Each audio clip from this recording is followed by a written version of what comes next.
Guys, today we will be tying something a little bit new to me, the pumpkinhead leech.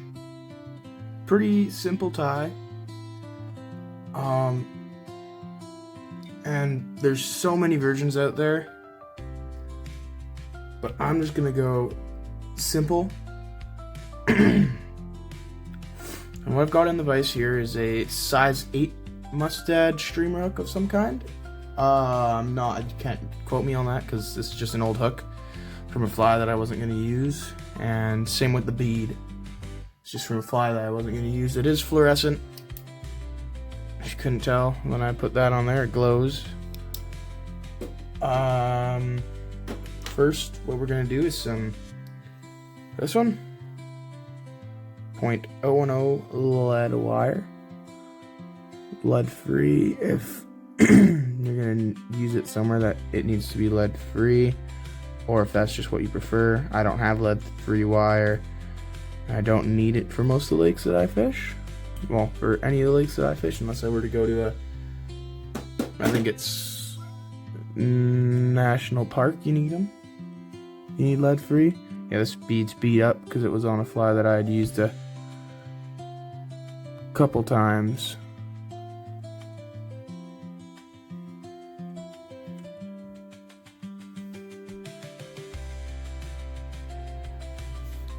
And then what I've got here, and don't mind the sniffling and stuff, I'm just a little bit sick right now. I have got this is Olive Done 6/0 uni thread. This stuff is pretty sweet, pretty hard to break. I've broke the 8/0 before because I was just yanking on it. But we're just gonna tie it in behind the lead wire there.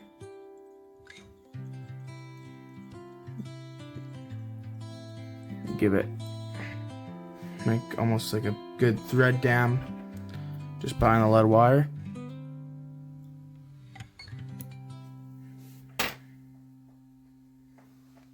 And we're already going to grab our next material, which will be some olive marabou. Just give me a second, I'm going to find a good feather for this.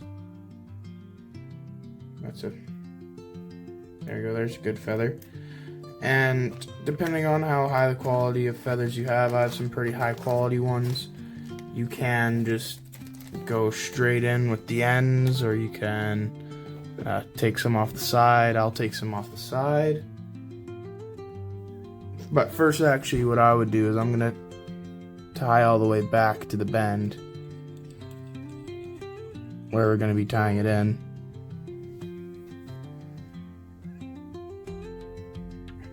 So this is just gonna take me a second to grab some good fibers.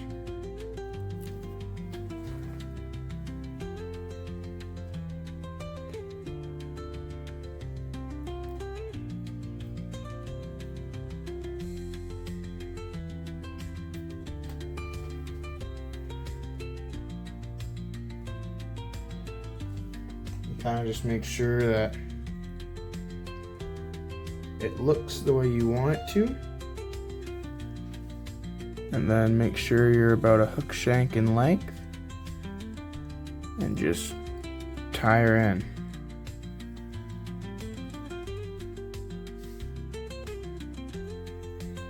Now wrap all the way up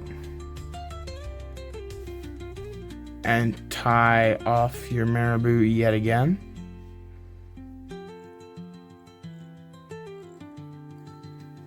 Now you're just gonna cut all the ends off.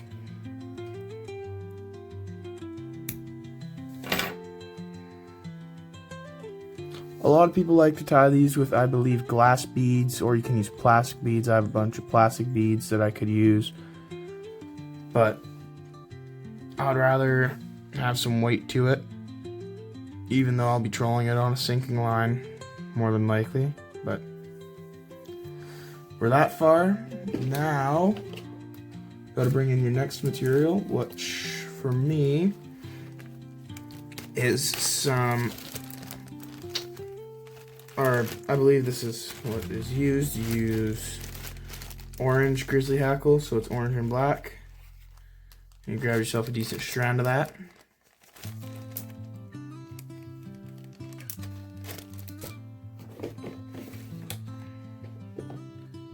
And you're just gonna strip some fibers from down at the bottom.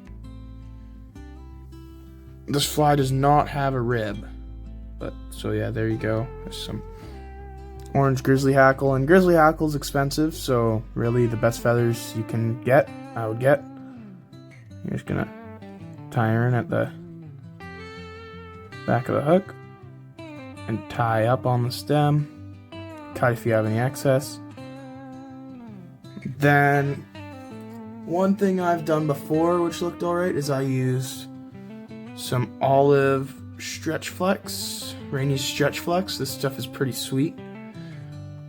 It just gives it kind of a gummier look. I have some flies right there that have that kind of gummy look. If you're trying to go small, that's the way to do it. But I'm just gonna grab some olive rabbit fur from one of the hairline assortments, I believe it is. Yeah, hairline dubbin assortments. And I'm just gonna put a decent noodle on there. Rabbit fur is one of my favorite materials. Oh, this is really awkward to be looking over my phone. Sometimes.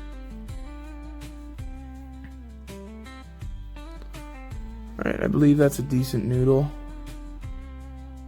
Now we're just gonna wrap her up the shank until you can't anymore.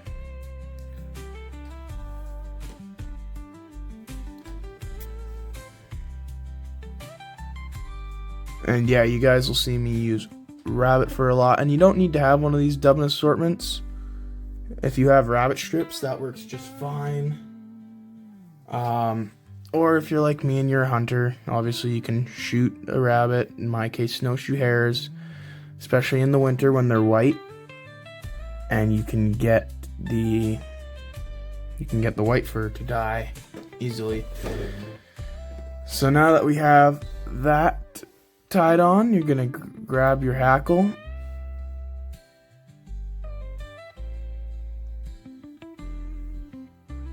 and you're just gonna, okay, no, it's got to be the other way. Wrap it up the hook shank.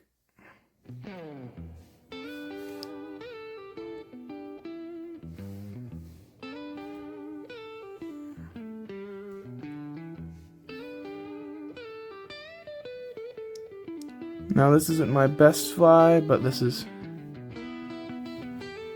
pretty basic pumpkinhead leech, so you're gonna tie that off right behind the head of the fly, just like that. Grab your scissors, cut that off, then grab your whip finisher, and I'm just gonna give it a 1, 2, 3, 4, 5, and then I'm gonna do that yet again.